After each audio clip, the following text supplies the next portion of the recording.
9వ అధ్యాయమైన రాజవిద్యా రాజగుహ్య యోగం. ఇది గుహ్యమైన యోగం అని ఎందుకు చెప్పారో కూడా తెలుసుకుందాం. మనమంతా కూడా మానవ కోటి కదా. ఉన్నటువంటి 84 లక్షల జీవరాశిలో మనకి మాత్రమే మేధా సంపత్తి ఉంది. అంటే మనం సాధన చేసుకున్నా దాన్ని పొందడానికి అర్హతని, దాన్ని చెప్పడానికి, భావన తెలుసుకోవడానికి, అనుభూతిని పొందడానికి, సాధన చేయడానికి ఉన్నది మానవ శరీరం అని మనం అందరం గ్రహించాలి. ఇటువంటి మనిషి జన్మ ఎత్తినటువంటి ప్రతి మానవుడికి కూడా భగవత్ ప్రాప్తిని పొందడానికి అర్హత ఉంది. భగవంతుని చేరాలి అంటే మానవ జన్మ రావాల్సిందే. మానవ జన్మ రావాల్సి అంటే ఎన్ని కోట్ల జన్మలెత్తితే మనకి మానవ కోటి దొరికిందో మనకు తెలియదు. సాధునాం మనుష్య జన్మ చాలా కష్టమనైనా అని చెప్తున్న పెద్దలంతా చెప్తారు కదా.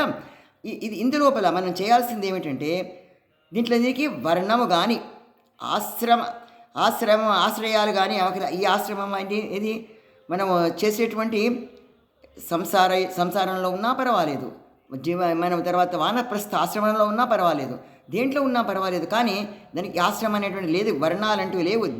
ఏ దేశమైనా పర్వాలేదు. సంప్రదాయాలు కూడా దీనికి వర్తించవు.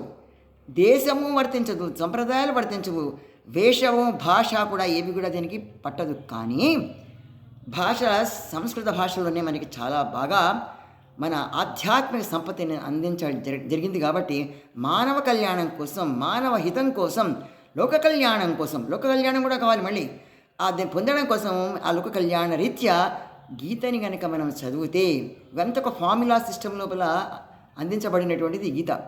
దీన్ని మనం ఎంత విస్తరణ చేసుకుంటూ పోతూ ఉంటే మనకి అంత ఆ నిధిలో నుంచి తవ్వితే మంచి మంచి రత్నాలు ఎట్లా బయటకు వస్తుంటాయో ఆ విధంగా మన సముద్ర పడుగు నుంచి కూడా తీసుకుంటూ రావచ్చు అనమాట. అంత నిధి ఇందులో ఉంది. భాండం, బ్రహ్మాండమైన భాండం, గీతా భాండం, అమృత భాండము. ఆ భాండాన్ని దీంట్లో ఒక విషయం చెప్పాడు పరమాత్మ. ఏమన్నాడు తెలుసా? అనన్యాశ్చింతయంతో మాం ఏ జనా పర్యుపాసతే తేషాం నిత్యాభియుక్తానాం యోగక్షేమం వహామ్యం.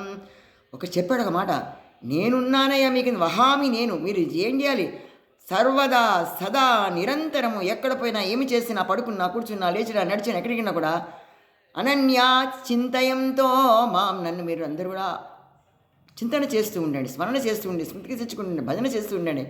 ఏ జనా పర్యుపాసతే, ఎవరైతే ఉంటారో తేషాం నిత్యాభయుక్తానం, అనుక్షణం వాడిని వెన్నంటి ఉంటానయ్యా అని భరోసా ఇస్తున్నాడమ్మా. అంతకంటే పరమాత్ముడు మనకి ఎంత పెద్ద భరోసా ఇచ్చాడు చూడండి. ఆ భరోసాన్ని పొందడానికైనా మనం సాధన చేసి తీరాలి కదా. ఆ విధంగా మనమందరూ కూడా పెద్దలు చెప్పినటువంటి మార్గం లోపల పయనించడానికి మనం ఉద్యుక్తులం కావాలి. ఇప్పటిదాకా సమతా భావన తెలుసుకున్నాం, సర్వశ్రేష్ఠులం అయినాము, సాధనలో ముందుకు సాగుతున్నాము. కేవలం భగవంతుడే నాకు ఉన్నాడు అనేటువంటి భావనలో మనము అనుభూతిని పొందడానికి ఈ భక్తి మార్గాన్ని మనం అనుసరిస్తున్నాము. ఆ భక్తి మార్గంలో సదా మనము ప్రతినిత్యం అనునిత్యం ఏం చేయాలి? పొద్దున్నే లేవడం, కాలక్రమాలు మన కాలకృత్యాలను తీర్చుకోవడం, స్నానాదులను చేసేసుకొని దేవుడి దగ్గరికి వెళ్ళి బ్రాహ్మీ ముహూర్తంలో కనుక మనం ఆ 3 నుంచి 5 లోపల తెల్లవారుజామున స్నానం చేసి దేవుడికి దీపం పెట్టి ఆ పరంజ్యోతి లోపల మనలో ఉన్న జ్యోతి ఉంది సరే, హృదయంలో చైతన్యం, ఆ చైతన్యానికి సంధానం చేసుకునగలిగితే మనంత ఆనందమైనటువంటి జీవుడే లేడు. కాబట్టి దానికి ఈ కలియుగంలో మనకున్నంత నామస్మరణే అన్నారు. కాబట్టి నామాన్ని తదేకం లీనమవుతూ ఆనందంతో మనం చేద్దాం. సర్వశ్రేష్ఠమైనటువంటి మనము సాధకులము అవ్వడానికి ఈ భక్తి మార్గంలో పెద్దలు చెప్పిన మార్గాన్ని మనం అనుసరించడానికి యత్నం చేసుకుంటూ ఉందాం. జై శ్రీమన్నారాయణ, జై శ్రీమన్నారాయణ.